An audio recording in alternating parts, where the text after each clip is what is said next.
This book is an explanation of economic behavior based on the gunas, as explained in Bhagavad-gita. Are you familiar with the gunas? Are you familiar with Bhagavad-gita? Mm-hmm. Okay.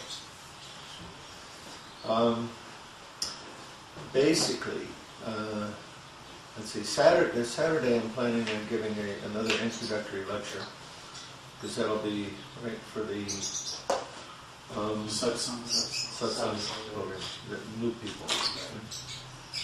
But basically, the idea of spiritual economics, as I've explained it, is a gift economy based on devotional service. Hi, come on in. So there's a lot of people talking about gift economy. Now there is. I started thinking about that back in 1992. And when we got the internet going in 1998, when I Googled, maybe there was some Google then, anyway, when I did a search for gift economy,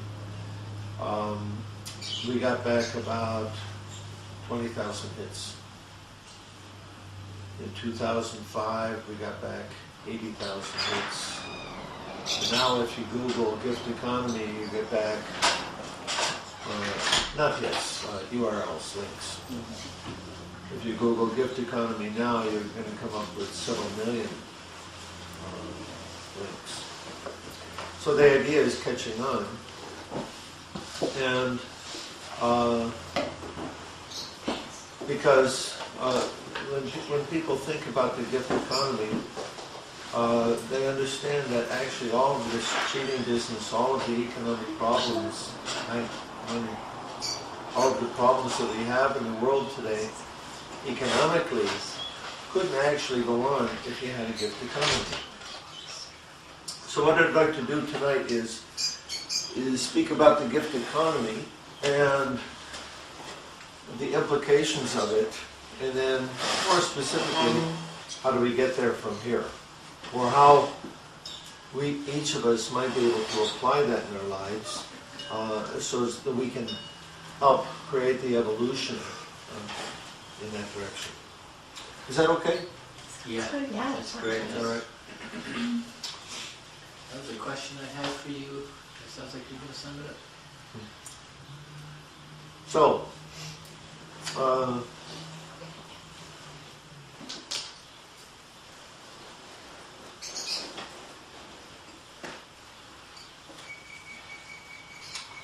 we all have some experience of the gift economy.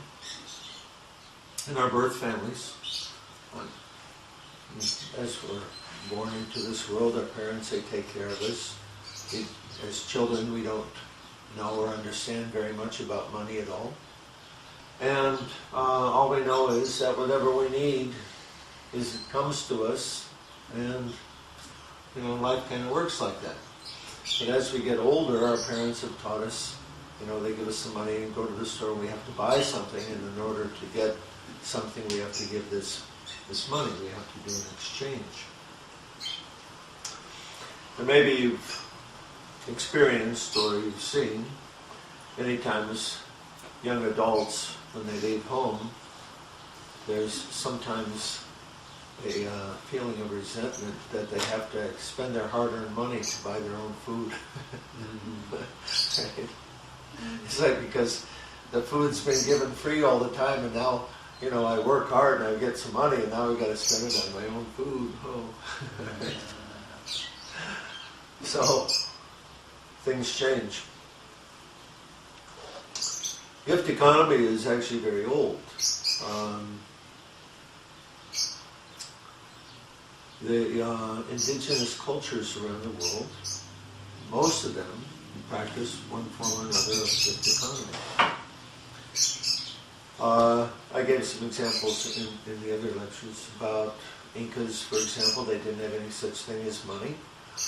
They had a system by which everyone would, let's say, every family, they would have some land and they would produce their own food.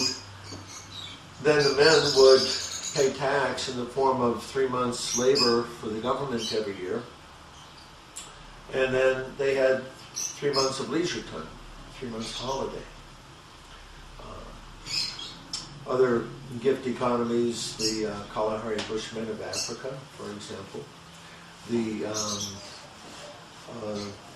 If you go to Eastern Europe, the Slavic people, they had not a, let's say, in most of these cases, the gift economy functions in a small group or clan.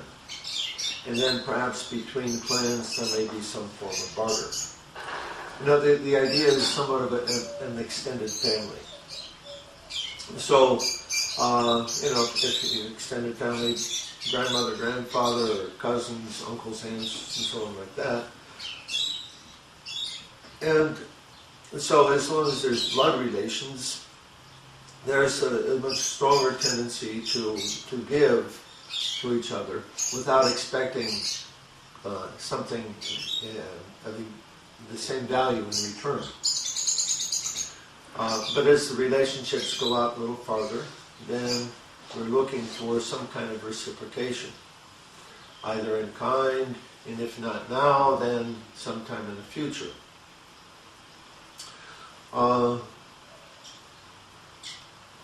The Slavic people, for example, they would do all their work as a group. They would own all of their assets as a group, and periodically they would redistribute them. So, for example, a family with many children, they would, of course, need a lot of household goods, but as the children grew up, then they wouldn't require all of those things, and they would be then redistributed to others who may have a need for them.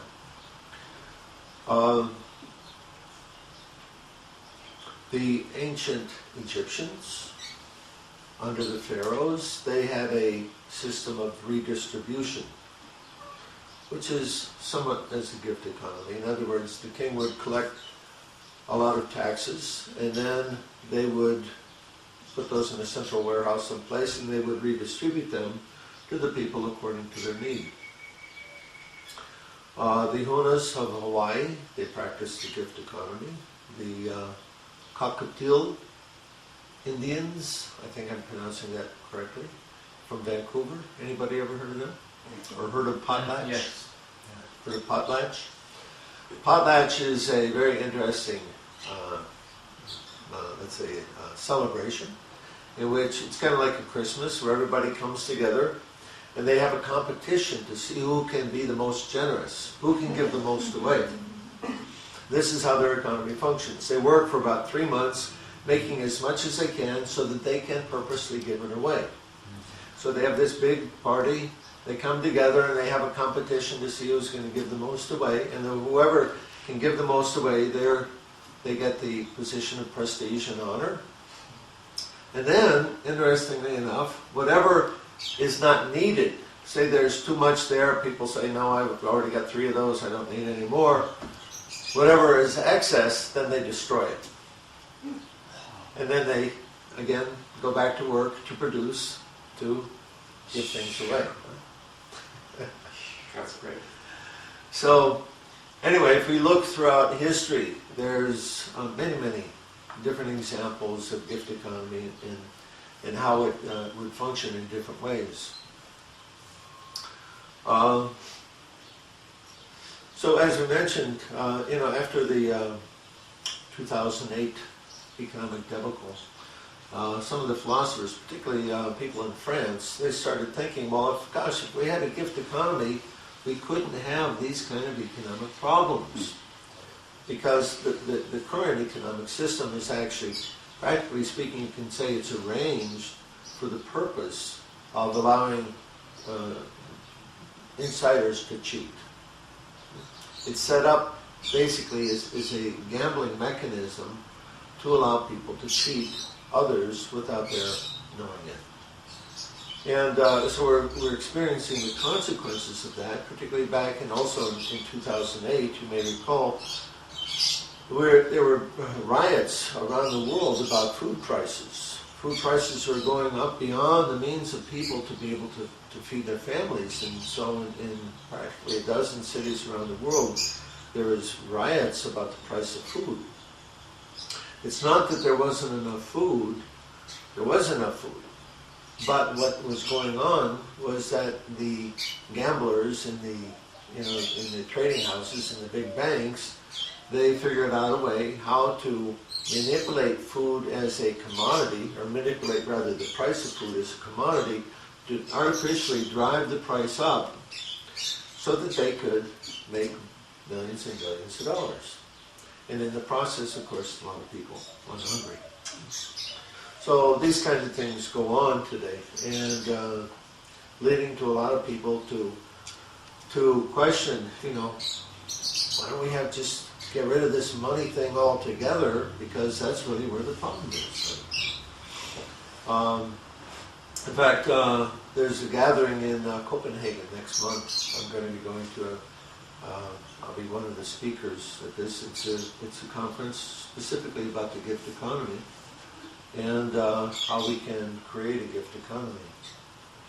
One of the main speakers at that conference, a fellow named Charles Eisenstein, he wrote a book with a similar title to mine, Sacred Economics. And in his book, and in his lectures, he speaks a lot about the gift economy.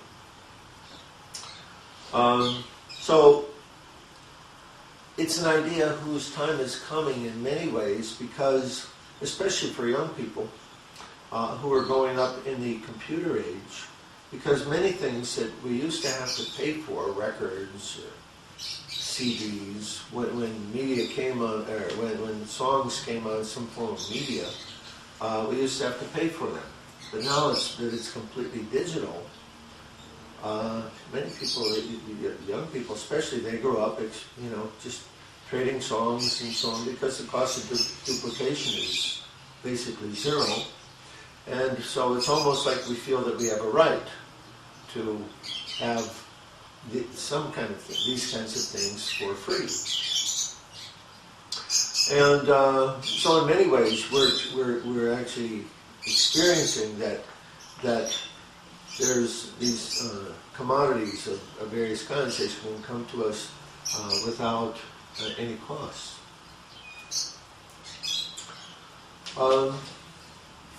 Now, the idea of a gift economy is good, but there's some very significant implications in that have to be considered. And the first one is, how is society going to be organized? Because at present, society is organized by money. And it's a very efficient mechanism for organizing society. Somebody wants to do something, they put an ad in the paper, they hire people, you come, you get a job, you do what the boss tells you, and then this is the way things go on, this is how things are organized. Hi, come on in. We're talking about the gift economy and how how the gift economy can be organized in the future. I was just saying how if we go to a complete gift economy, then we have to find another way to organize society, because the present society is organized by money. And if you don't have money to organize society, then how do you determine who's going to do what? So say, for example, I want to start a business, and I need some help. Well, who's going to come work? This is one of the criticisms, by the way, that people raise, that if everything is free, well, who's going to work? Of course, that changes the whole value system of the social structure, because in the present system, we work because we have to, isn't it? In fact, 80% of the people don't like the work that they do, but they do it why? Because they need the money, right?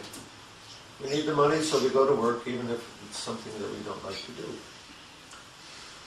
But if we have a choice, let's say if we're going to be able to go and get whatever we want without paying something for it, then am I going to work? Well, of course, if nobody works, nobody's going to eat, then nothing's going to happen, right?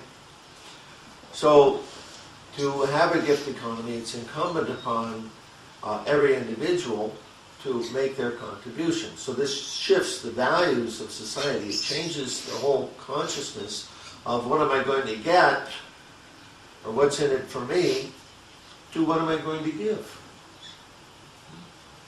And that there's major implications in that. Because if I'm going to give of myself, first of all, each of us, we have a number of different skills and abilities and talents, most of which we don't use very much because we have this one thing called a job, and that's where we, put most of our time.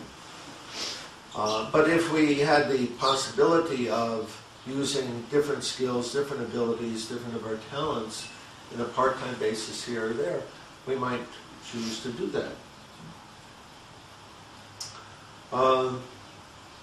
Also, the thing is that we would have then the freedom to determine, what do I want to give?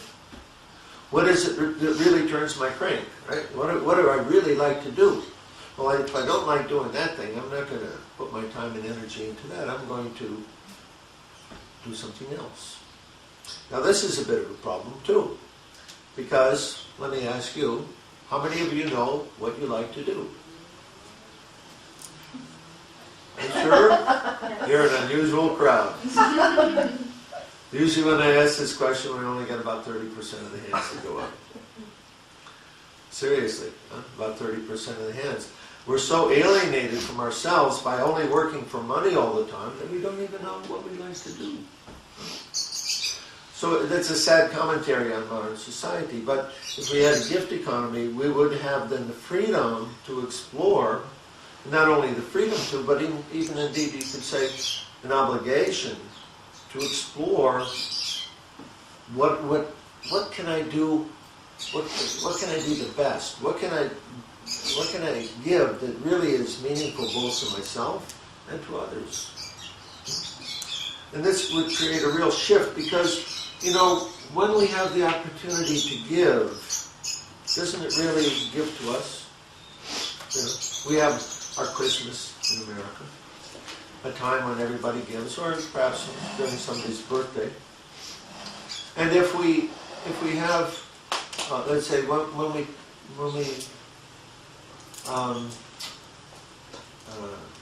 during those holidays, when we take the effort to give to others, it really gives to us. We really feel good about it, generally. And so the idea is, first of all, we get to do what we like to do, and then to give the result away is a gift. That in itself would give us a lot of satisfaction, so much so that perhaps our needs for external things would diminish somewhat. Isn't it?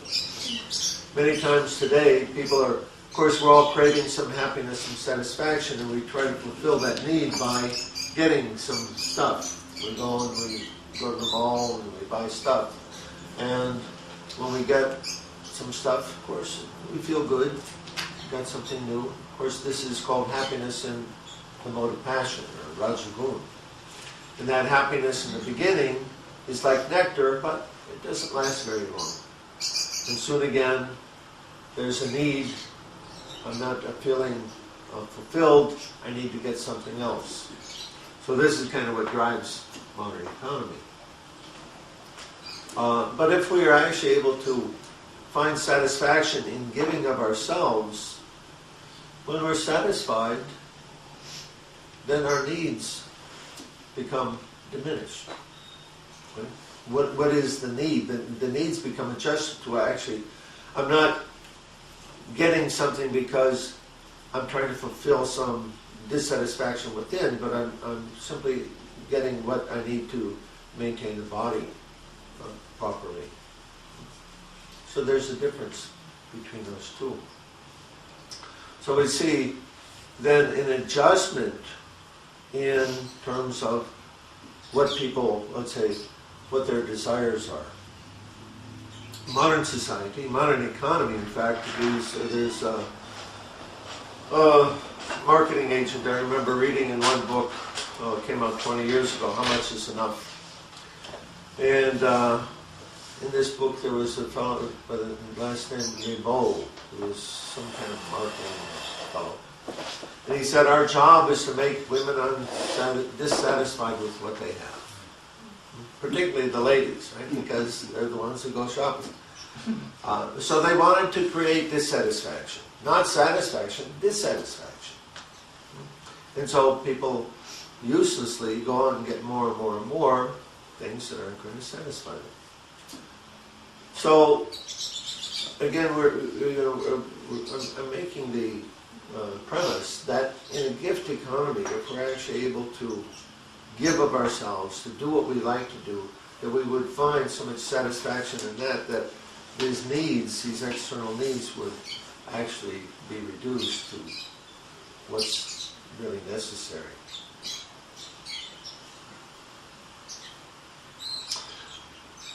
So then, back to the question, how do we organize society in the absence of money?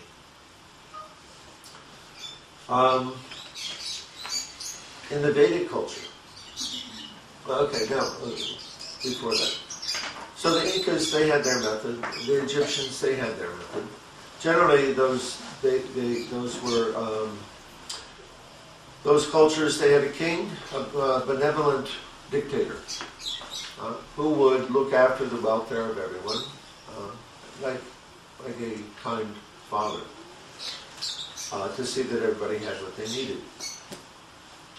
The Vedic culture also operated in a similar fashion, with the king, of course, was called Kshatriya. And the king, his business was to look after the welfare of the greater whole, of the public good.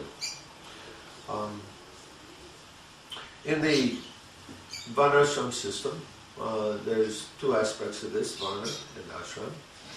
The Varnas are basically the different working groups. There's the laborers, the organizers, the administrators, and the intelligentsia.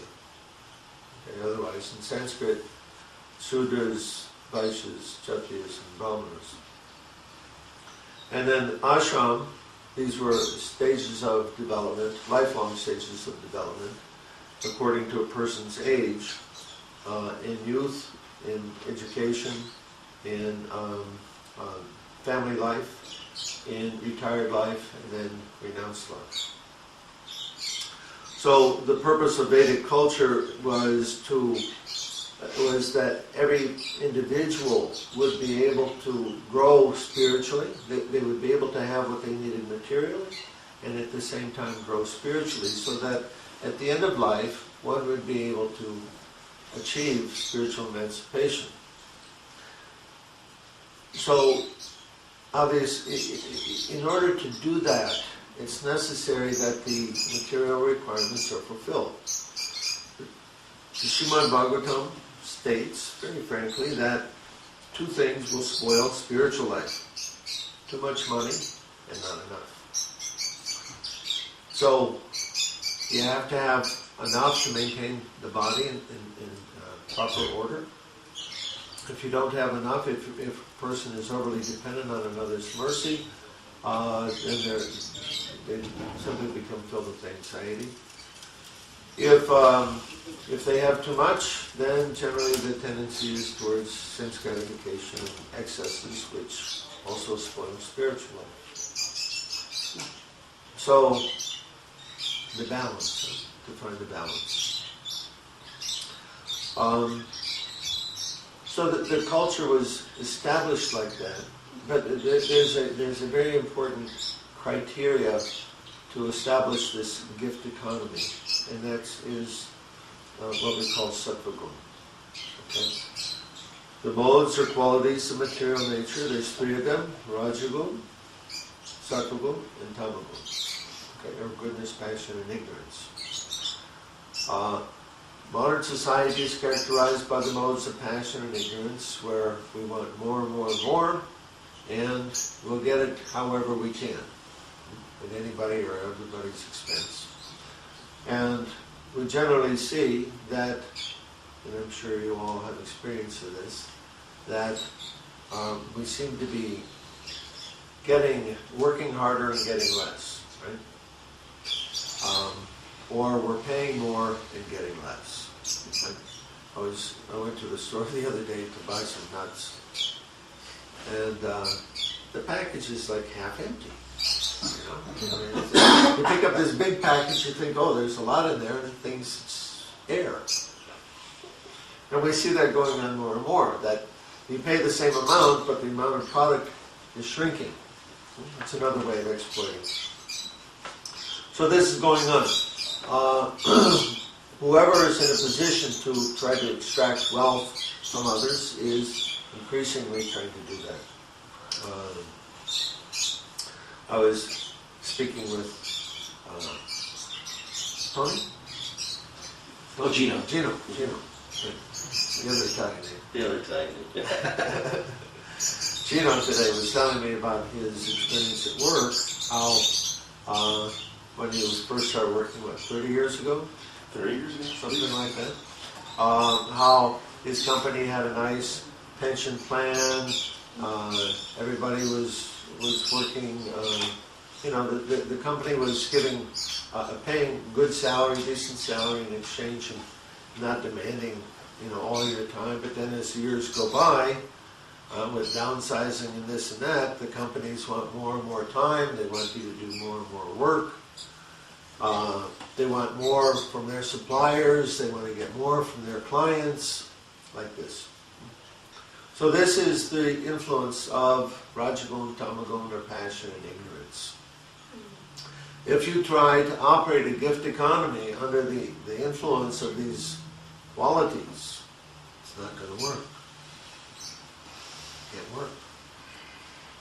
Why? Because we try to cheat. We have the cheating propensity. If we can get something for nothing, we want to try to do that. And so especially if things are done on the basis of giving, if I can go get my food and I don't have to give anything, then the possibility for abuse is very great. In this book, I explain that in Rajagun and in Tamagun, it is impossible to solve the economic problem. You can't do it, because in Rajagun you always want more, there's never enough. In Tamagun, you're never satisfied, and you're always trying to exploit others. Would you like to check? So the only way actually to solve the economic problem is to come to the standard of sattva, or at least a predominance of sattva, in which there's an ethic that I must give an honest day's work. I also trace out the history. In the book, I trace out the history of going from sattva-gun to rajagun to tamagun, how the economic trend has been in that direction over the past, say, 500 years. And so I'm explaining that, although they're looking for a solution to the economic problems, passing laws or, regulating the banks or, whatever they're going to try to, take money out of people's bank accounts, as they're doing recently, none of those things are actually going to solve the problem, because the real problem is Rajagun and Tamagun. So if we want to solve the economic problem, we have to come to sattva-gun. And there in sattva-gun, we don't require money. Right? What do you need money for? Because money is a medium of exchange. I gave you so much, I want so much back. It's a measure. And I want to get more. So I use money to measure how I'm doing. I'm using money to measure that I'm getting the equal amount to what I'm giving. But in sattva-gun, where the concern is not to get, but to give, you don't need a measure like that. Why do you need such a measure? And therefore, So in Sattva-gun,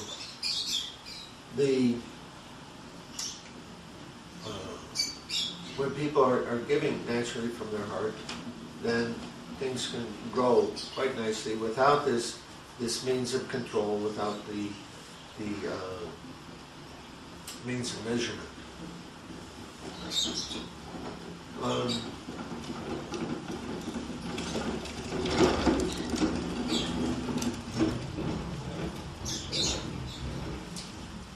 Lost my thought.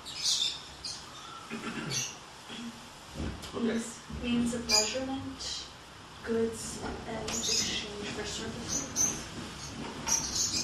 I don't know, let's go on there and come back. I have a question about that when you mentioned that in a gift economy has to get stuff to do, but if we look at Vedic culture, we see that Kshatriyas are full of passion, Vaishyas are also passion, and Shudras even ignorance. So how is it that the Brahmins who were the heads, they were in... Okay, so yeah, let's back up. That's a good point. The Bhagavad-gita explains that those persons who are influenced more by the tamagun, that they're of what we call Shudra nature. Those in passion, Vaishya or Kshatriya, and then those in goodness, Brahman. Now this doesn't refer to the culture as a whole, it refers to an individual's ability. Okay? For example, an individual who does not feel themselves capable to defend themselves against the world.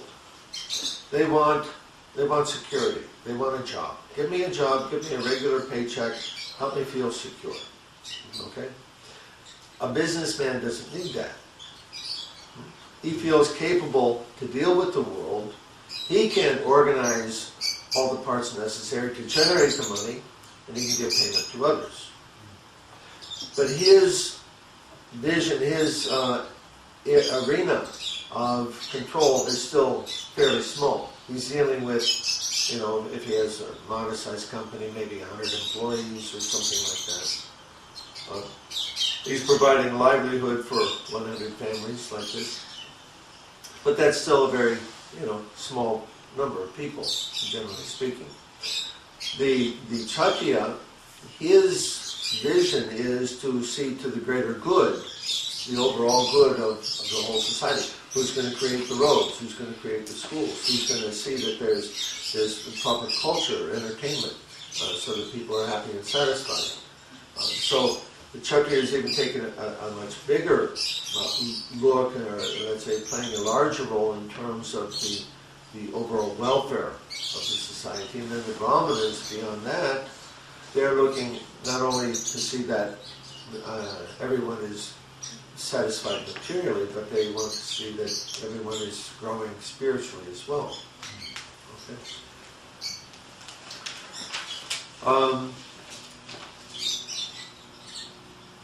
So, goodness, we're talking about goodness.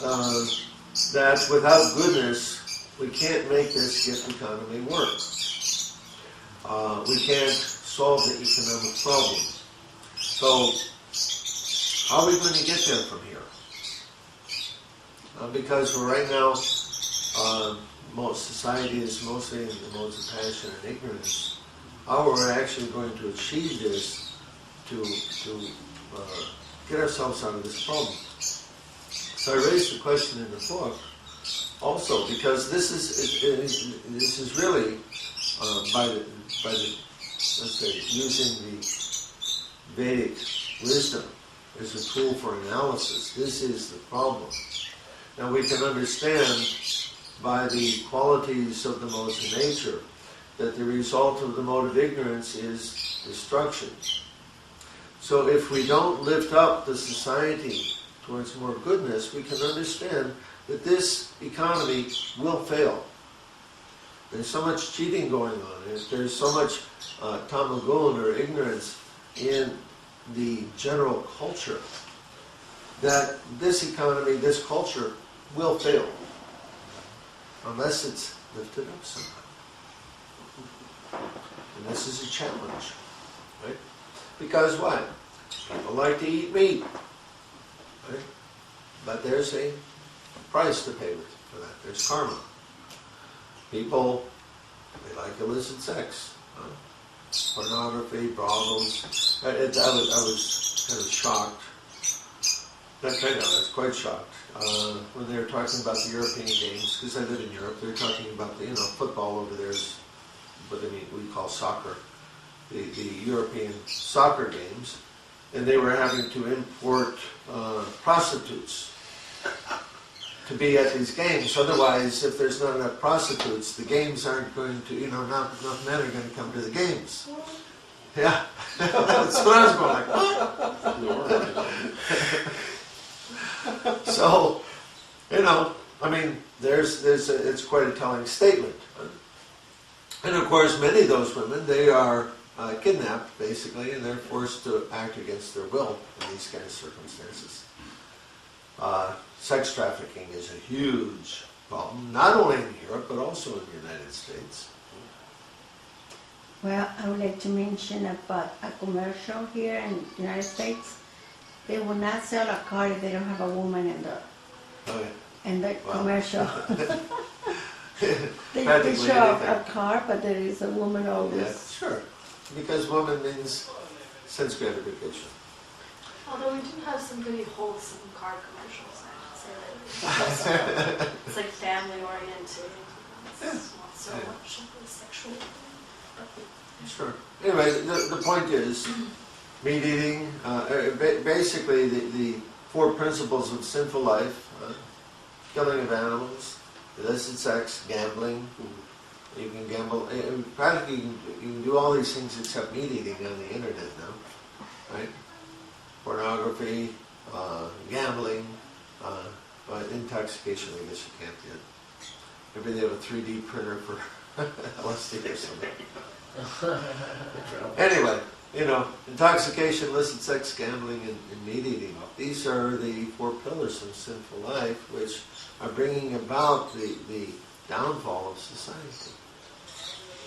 And if we want to actually have an economy that's going to function, a society that's going to survive, we have to raise up the consciousness of the people. What's up? So, don't you think that this ignorance is just going to boil out, so to speak, after a while? It's going to be more and more obvious how it's failing, when it takes so many acres to graze cattle, to, feed a handful of people, and then the forests are gone, and the air gets more polluted, the soil gets more polluted, as all of these conditions you're talking about that people like to engage in begin to show more and more signs of obvious failure, then perhaps the goodness will naturally... Where's it going to come from? I don't know. If you're in ignorance means, one of the qualities of tamagun is what you think is right is actually wrong, and what you think is wrong is actually right. In other words, you don't even understand what is your best interest. And many people, their concern doesn't extend beyond their personal self or their family. As long as there's meat in the supermarket, they're going to buy it. And if they have a problem with the rainforest, well, that's not my problem. Right? They can't make that connection. People in goodness can. People with some enlightenment can. And they're trying to raise the alarm, but who's paying attention? So what's the solution? What are we going to do? One of my, there's one devotee lives in Alachua, Florida. His name is Veera Govinda. He wrote his PhD thesis on the effect of the Mahamantra. He created a quantitative analysis of the gunas. He called it the Vedic Personality Index, or VPI.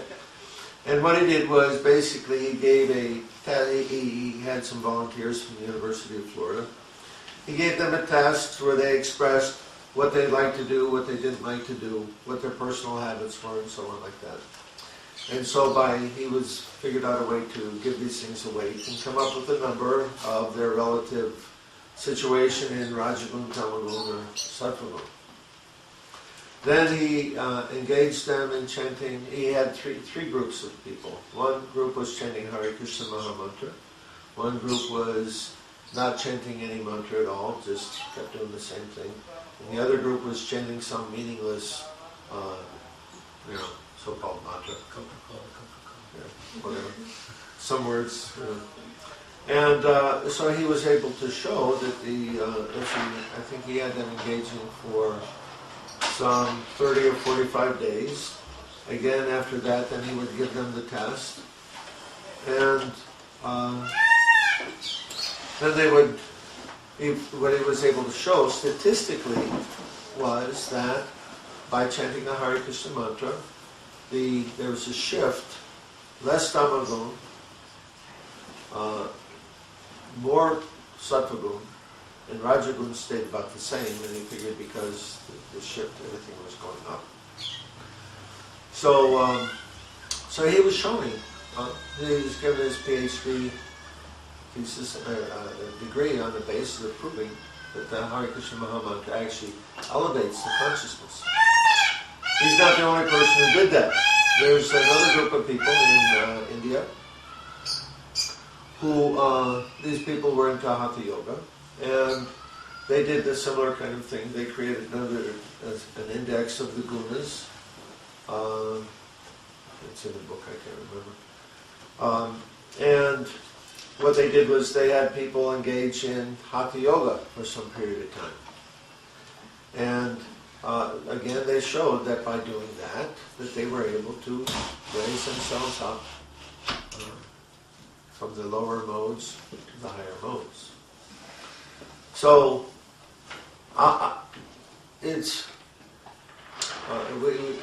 we should understand the gunas, they're somewhat of what we would call a zero-sum game, right? If one goes up, another one must come down. So they're always going to equal, say, like 100, something like that. So if your sattva guna increases, that means your rajaguna or your tamagun is going to decrease.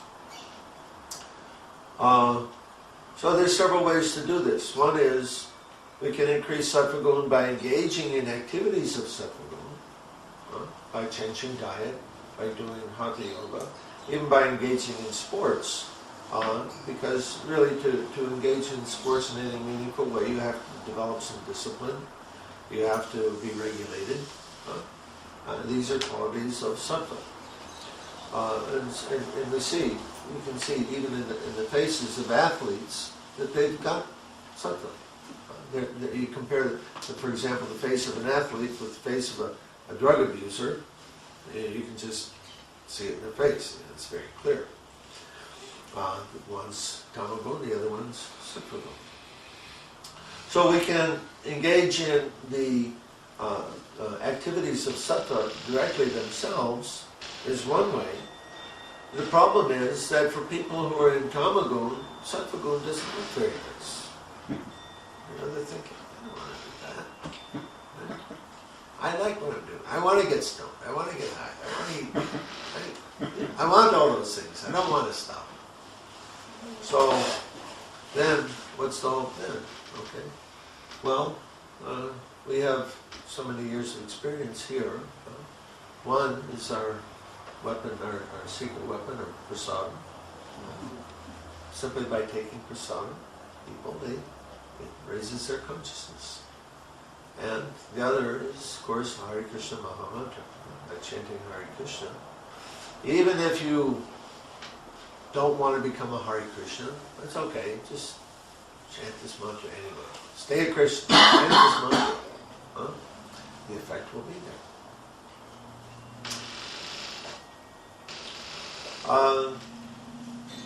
In my analysis, in the book, I read the other day statements of some others who were saying that a lot of people, they recognize a need for doing things differently that we need a new ethic, we need a new morality, we need a new way of understanding our relationship to the earth, but they don't know where to get that. How are you going to get that? You can't just, go down to Best Buy and get one of those. So, fortunately, that's already been given. It's already there. It's given in the Vedic, it's actually given in the Sanskrit language. Because the language itself gives us words with meanings attached to them that allow us to see and understand this world in a very different way.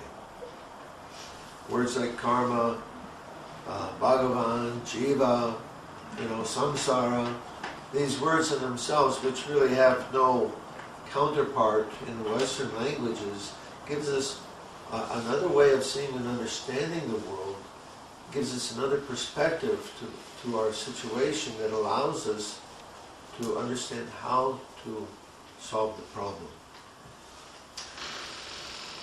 But without that, without this approach, I don't see that there's going to be much hope for the future. The question is, what can we do to save the day? It's really necessary that we understand this. Unless we understand the problem, we can't affect the solution. The problem, again, according to the Vedic wisdom, is Rajagun and Tamagun. And therefore, we immediately know the solution. So, it gives us work to do. This is what we have to do. And we know that it can work. And we have to propagate it, promulgate it, popularize it. Any other P words? Purify it. Purify it. Promote it. And make it, spread it around. Anyway, so why don't I stop there and we can talk, discuss.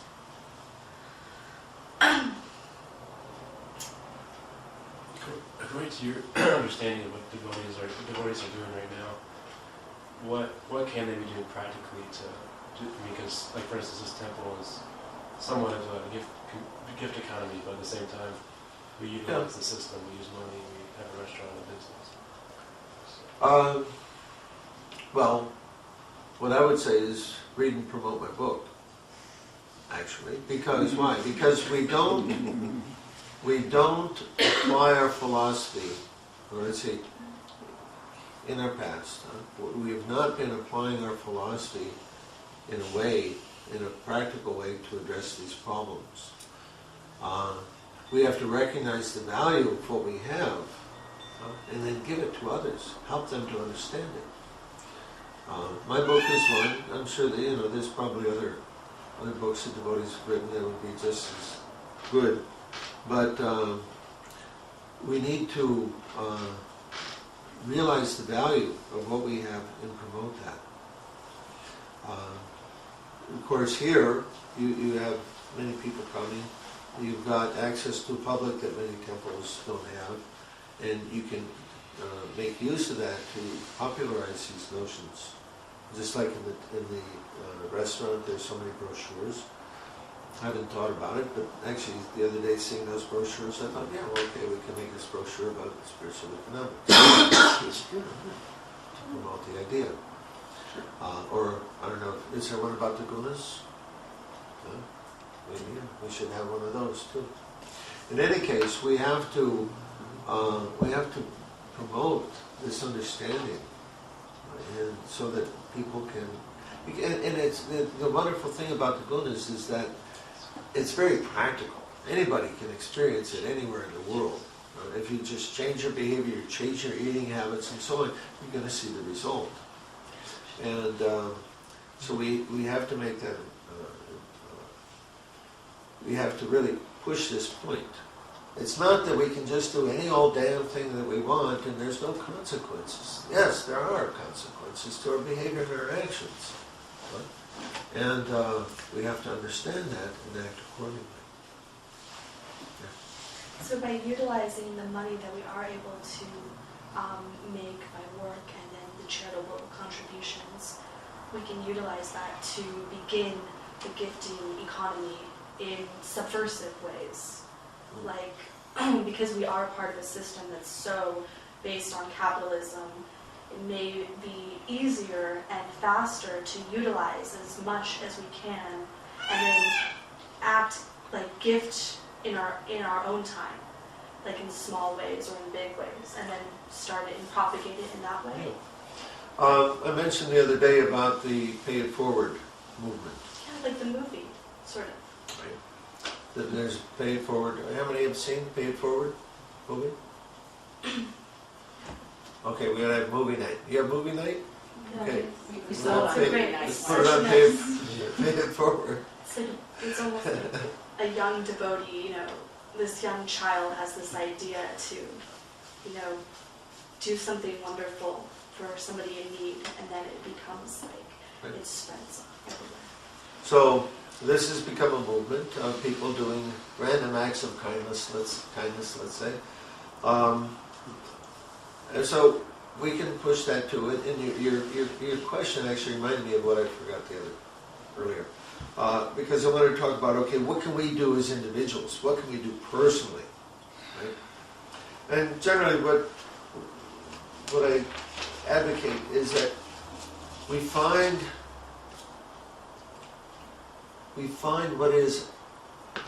what we want to be our gift to the world, and we find a way to give it away.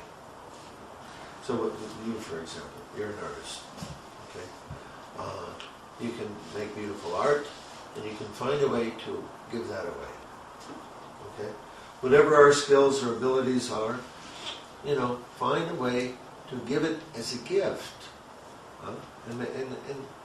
and help people understand that this is a gift. Like in this in the Pay It Forward thing, there's one group. There's one very interesting Indian fellow. He lives in the Silicon Valley. He and his friends, they were trying to think of what they can do for this, and so they created what they call smile cards. And you can get smile cards from them for free. You send them away, they'll send them to you. And then you do some little nice thing and you leave a smile card there. You know, here, I did this for you. Please, you know, you pass it on for somebody else. And so they've sent out now more than 1 million of those smile cards, I don't know, the last 5 or 8 years, something like that.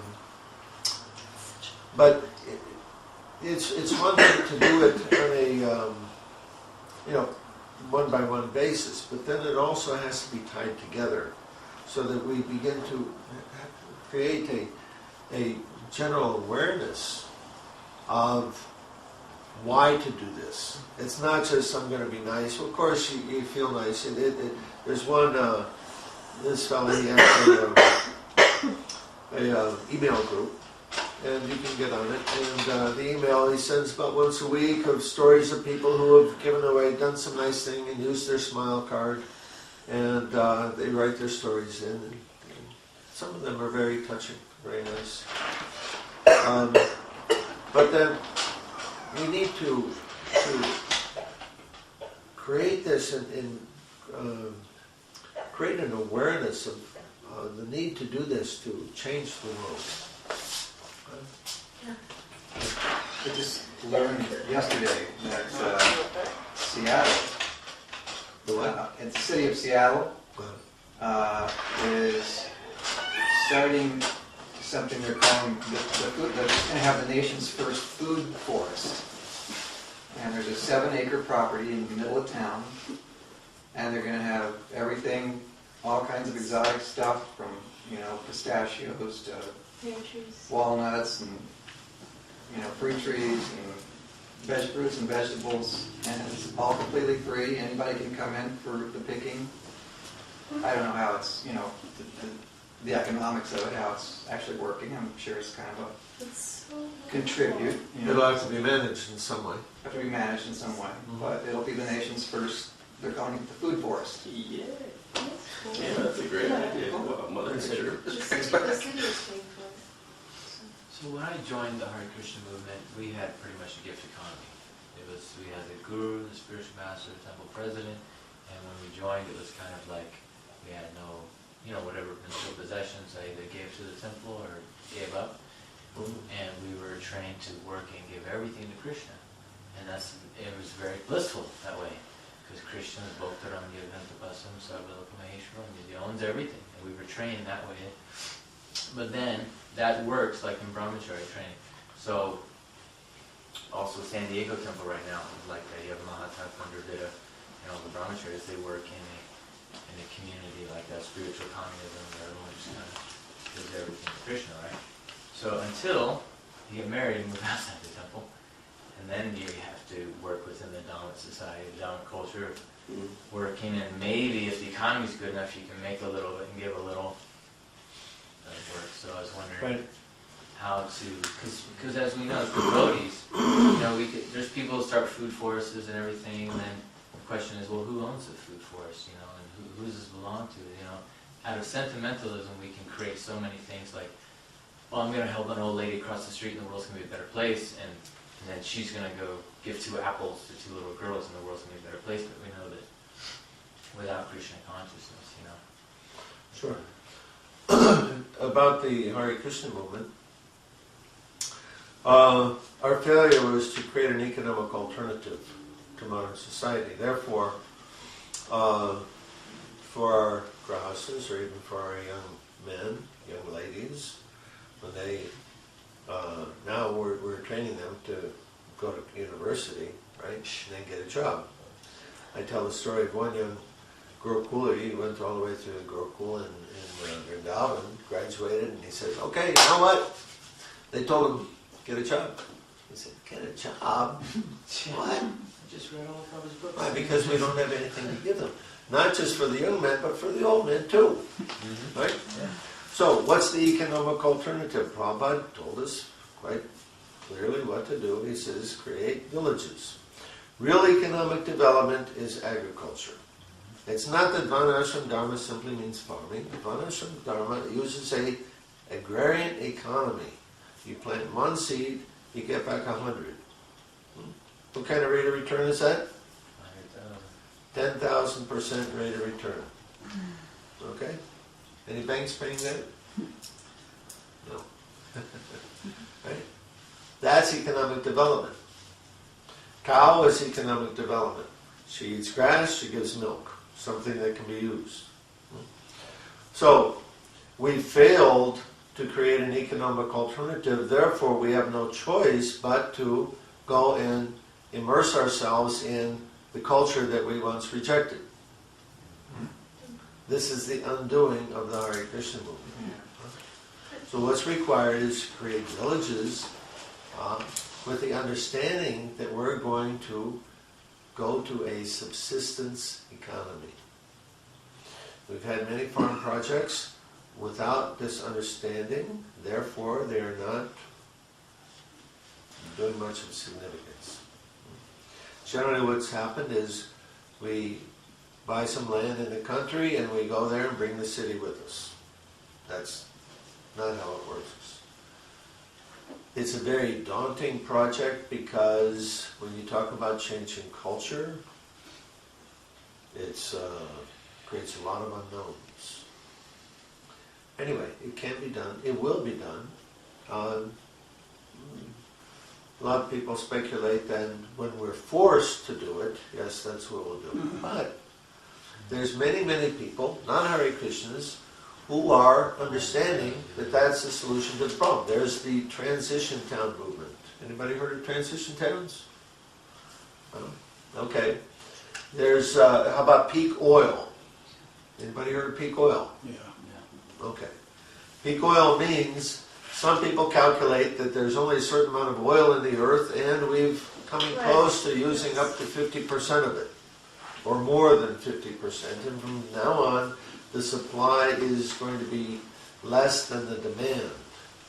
There's going to start becoming a lot of dislocations. Now, the problem with that is practically everything we do requires oil in modern society. Therefore, it's going to create lots of problems. And the problems are going to appear, it's not going to be just when the oil is gone. When the supply is 15% different than the demand, then you have very severe problems. And of course, that's why America is over there in the Middle East doing you know what, right? Charity work. Ensuring that they're going to have an oil supply, right? At the expense of many young lives. So, these people, they saw, well, gosh, if the oil's going to run out, we're going to need to live without oil, maybe we should plan ahead and think about how we're going to live without oil. Wow. So they started doing that, and they call themselves Transition Town. They actually get together and they go petition the local government that we want to make this city, put this city on a footing for transitioning to an oil-free future, or become less oil dependent. There's more than 1,000 transition towns around the world now. And so they're trying to do some things, like increasing public transportation and so on like that. Some of the leading thinkers in that group have come to the conclusion, however, that you can't live in the city without oil. Or some kind of, energy, very, very large energy inputs. It's simply the way the city's designed. So they've come to the conclusion that if we're going to have an oil-free future, we have to start over in the village. And so these people are going to the villages and looking to see, how are we going to survive without oil? So, if the Hare Krishnas don't do it, it doesn't make any difference. It's going to happen. There will be, and we will return to a rural future, right, in a matter of time. And, the Hare Krishnas can lead the way or they can follow it. It's going to happen, one way or the other. As far as for ourselves in terms of, of course, Prabhupada was advocating this 50 years ago. Unfortunately, we haven't yet taken it up with much seriousness, but it still needs to be done. So you can be the man for the job. Yeah. Could you talk briefly about what happened in Cuba? Oh, Cuba's a wonderful thing. There's a nice video on YouTube. You can get this video. Cuba, there was an embargo put on Cuba to block their oil. And so they're put immediately into a situation that the whole world could be put into. How are we going to live without oil? So, of course, what did they do? They went back to using oxen. They started gardening in every available square foot of earth there was, in the city, in the country, everywhere. They passed laws that if you kill an oxen, it's the same penalty as if you've killed a human being. Sounds like the Bible. Huh? Sounds like the Bible. Yeah, exactly. The Bible says the same thing. So, in this way, they've actually been able to survive without the oil that they had before. They still have some coming from Russia, but not as much as they would use. Anyway, there's a nice video on YouTube. Look around that. How Cuba survived people. How Cuba social. How Cuba survived people. Yeah. Okay, thank you. Of course, there are plenty of technologies to replace what we get out of oil, but Yeah, I mean, the problem is if we go into a crisis, we're going to have a hard time utilizing those technologies because we'll go into deep ignorance and we'll be too scared to utilize. Well, when you get those dislocations, also the whole supply chain breaks down. I mean, the whole modern society is a house of cards, and when you start pulling cards out of that thing, it doesn't work. yeah. So, And solar and hydro and Well, that's wind why they wrote technology. Tesla out so long ago. sure. Yeah. Yeah, but even then, when you think about it, let's say cars, we all have solar cars. Cars are made out of plastic. Tires are made of oil. Everything from plastic to oil, everything. It's just they've already calculated this. There's nothing they can find like oil. There's no renewable. There's no resource like that. From your toothbrush to your everything. Vedic Renaissance. Yeah. That's why they call it black gold. Cool. Because you can do so many things. And the youth. A lot of importance on the youth, right? Bring the youth up with the kind of consciousness that you're talking about. Yeah. So what then? So really, I mean, we can utilize oil, solar and hydro and wind technologies, but we still need the oil component to build the cars. Well, if we stop using oil for so many things, then, the supply can be extended Yeah, much further right. for real essentials. But, again, it requires sattva. The whole thing, he mentioned Tesla. Mr. Tesla, who is actually the father of electricity, about 100 years ago, he's the one who gave us AC current. And he found a way to pull electricity right out of the air. He had an automobile, electric car that would run just by pulling electricity out of the air. He found a way, he was transmitting electricity through the earth. We don't have to have all these power lines, but the only way the companies can control it and restrict it and charge us for it is to give us an electrical system that's arranged that way. Yeah. So this is a problem of also tamagun. One person wanting to control everything. Oh, Or not just one. Few, several, many people. Yeah, but it's really actually. Isn't it Prabhupada wanted us to be self-sufficient and independent from, the dependency of the demonic society, so that, and that's part of the problem that happened. You were telling me about the Gita Nagari, how they were extracting $10,000 a month from the New York temple to pay for gas, tractors, and all these things. So like you said, they were still had their foot in the city, like, oh, can we see how we can use oil to do this and that, but oh, we want to live on a farm. Yeah. The problem there is that there's not a clear understanding of what we are doing. Okay, and this is very important. In order for these projects to develop properly, there has to be a commonly understood ideology that everybody agrees to. That's the first and most important part. Thank you for coming. Yeah, and so without that, you can go. It's not a matter of just going to the village, growing food, and taking care of cows.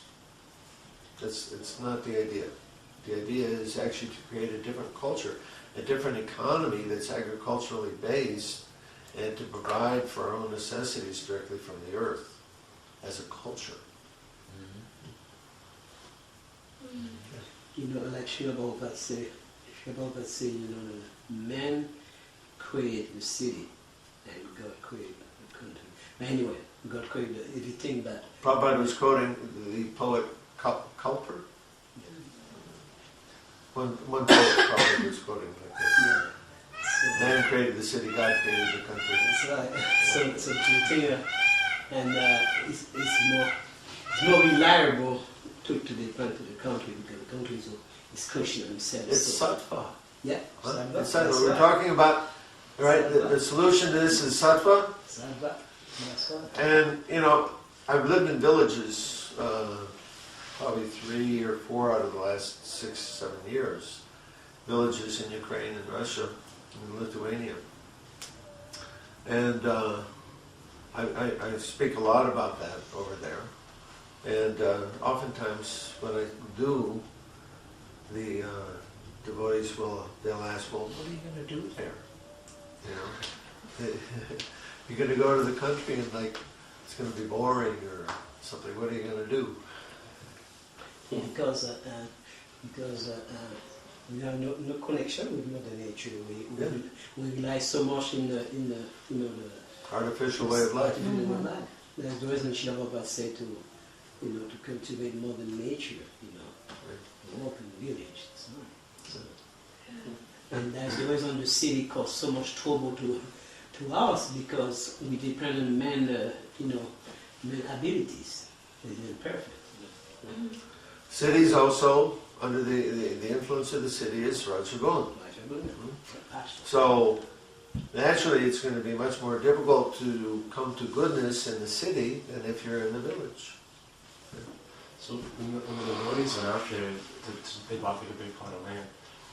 Were they trying to basically have all the amenities that they have in the city? Pretty much. So this is like a simpler way of living. This is much simpler. Like I said, we weren't clear on the concept. Yeah? And Prabhupada gave us instructions what to do, but we weren't following it. Now, probably the best example we have of that is New Rajadam, Shivaram Swami's project in Hungary. There, the houses, they're built to a European standard, but they don't use electricity and they don't have running water. You have to carry your water. You have to, no, they do have running water, but they don't have heat. You have to chop wood. And make their own oil. And so it's all wood heat, and they don't use electricity except in the temple kitchen for the restaurant. Otherwise, even in the temple room, Mangal Arti, it's all candlelight. They also have a social structure where they have like a mayor, they have a committee, they're very well organized in there. Right. Shiva Ram talks about rights and So I think they're probably the best example that we have of how to make that shift. But even still, they're using money, and they pay a wage to the devotees. So I haven't understood it completely. I asked them for all their bylaws and stuff, but it's all written in Hungarian. So there's a seminar that I listened to where he talks about different types of devotees and their different levels of surrender. Like someone says, well, I just want to work, so he doesn't have all the rights and obligations as someone who says, I want to fully surrender, I don't really need much, so that he can live off, with no salary, no wages. Different classes of people. Right. And like you said, Srila Prabhupada said that, and we begin to leave the city to go to move to the country. People begin to leave the city. They begin to run away from the city to live in the country. That's what happened in Haiti after the earthquake, right? There wasn't anything left in the city, so where are they going to go? They all went to the country to look for something to eat. So, when we're forced to, of course, that's the logical thing to do, but we should do it before we're forced. Yeah, I feel actually really inspired about doing this on a bigger scale. I could, before this kind of meeting or your talk, I could see it like in small communities or with friends, they grow this, you grow that, and you trade between each other. And I live in a small community, and for example, we build glass cases, we trade them for kachinas, and for that we get actually dentists to basically do all our dental work for free via the Arizona Trade Exchange, things like that. Arizona Trade Exchange, tell us about that. I don't know too much about it. All I know is that for the last 35 years, 25 people on the property where we live get all their dental work done because, we trade. There's like it's like a barter club. Yeah, it's a barter club, yeah, that's right. There's a dentist actually here in Tucson that does, it's like holistic dentistry, and he studied a lot of Vedic culture, and I had done a cavity, and he was so good. He was so conscious and careful, and it was like the best dental work that I've ever had, so I could see something like that, him doing something. And I grew up, my dad owns land in Hawaii, and we have all solar and hydroelectricity. And we have a generator for backup in case of an emergency, but he runs it off of our stream and off of the sun, and he grows all his own food. And so, so I've seen that in action too. But he's a massage therapist and acupuncturist, so he goes into town and he does, his trade, and then goes back home and spends as much time as he can on the land. And I think if also there were young people who were like traveling preachers, devotees, who could go to the communities have you heard about the farm in Tennessee? Mm-hmm. That's like one of the oldest communities. They brought tofu and tempeh into America. So go to places like that, and from state to state, with a mission statement saying, we would like to create this kind of community from the underground grassroots up to technology. And we want to create alliances and build bridges so that we may not have all the same exact vision, but that we can try to create that quickly too, in a very short period of time. There's a book called Creating a Life Together. A lady has helped 20 different self-help do that. And she says actually the most important thing is that they have the same vision. She Yeah. said the problem is that Well, most obviously. people, they get it. Let's say we all pitch in, everyone's got their savings account, 5,000, 10,000, we all get a piece of land, we get there, and now you got a different idea of how you want to live, and you got a different Yeah, idea. no, Yeah. totally. You gotta have, and that's why Hungary is so successful. Yeah. They have a great leader and a core group of people who Yeah. are all on the same page about how Srila Prabhupada says that we should live that way, and they're doing the best they can to provide that. That's why it's really successful. Because I heard a documentary presentation when they came to Alaska, they gave one of the head guys there, the head devotees, gave a slideshow presentation. He said, "This is he said there's three. You weren't there. There's three secrets to their success: their leader, and then their core group, and then having the same mission. That's wonderful. Everyone, you know, Yeah, they have the definitely. same goal. What does they say? There's unity when there's lack of unity for When lack there's- of a common goal. Right. When there's a common goal, there's a mission. Yeah. You know. That's really true. You know, the only reason I said that was to get people, you know, maybe initially people are like, well, what about this, what about this? But you're right. Just put out the real goal, and then people will come on board, rather than creating room for flexibility, which just promotes arguments and, you know, confusion. See, the thing is, there's a lot of communities either self-sufficient or working their way towards self-sufficient within America. With most of them, it's hard for a devotee just to merge in with there because we have different principles. Right. A lot of times you get these communities and you have all this, like, it's like a, there's some hippie movie where two couples, they get kind of crash wrecked in this hippie farm community. I forgot the name of it. Yeah, I've seen, I think I've seen And then next thing you know, they're having free sex with everyone. And Oh, then they're gosh. talking to their couples like, okay, well, we share everything here. This is a gift economy. You Right. share your wife with him. Oh, terrible. And they were eventually gave into it, you know. But for devotees, we don't do that. So devotees, you know, we have to create our own Yeah. under those law books for Yeah, mankind. definitely. So I just wanted to follow up on that. So I think that there is loads of people that would be really interested in this whole concept of gift economy, spiritual economics. And now first we were like in organic food and local food, and I think this is just basically all part of what we all actually really want, or maybe the people in the People are very hungry for area. it. So I think if people just go out to even, to give workshops, or if there's a website where all these different possibilities are arranged. Are you going to do that? What part are you going to I do? was thinking that is what I could do. I could see if there is a website, with all the different things that are already here. For example, a few days ago I found out in Tucson you have in the normal library, but they also have seeds for plants that you can basically take out. So people give seeds and people take out Oh, seeds. that's really So that's for good. free. A seed. That's kind of what we're talking about. So I thought that was just fabulous. Right. So that's all available, and there's, I've been in a situation So where I this is had to how find we out started, saying that, there's seeds of that going on things. Yeah. in our world today, and it's sprouting up here and there. I don't see it as happening as a popular thing. The masses aren't going to do it, but there's little isolated places. It's going to pop up, and people. Yeah. It's kind of like a radio station, right? If it's broadcasting on one signal, and the people who are tuned in there, they hear it. Yeah. And so this idea is there in the ether, and people who are tuned into that by their consciousness, they hear it and they're looking for that. And these are going to come up.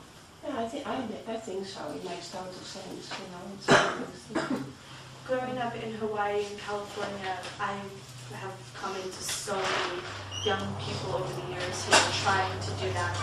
But they're still very lost because a lot of it is in like the hip hop, music culture, and they're still somewhat immersed in, the counterculture and smoking pot and doing things that are keeping them in a haze and somewhat on the unconscious level.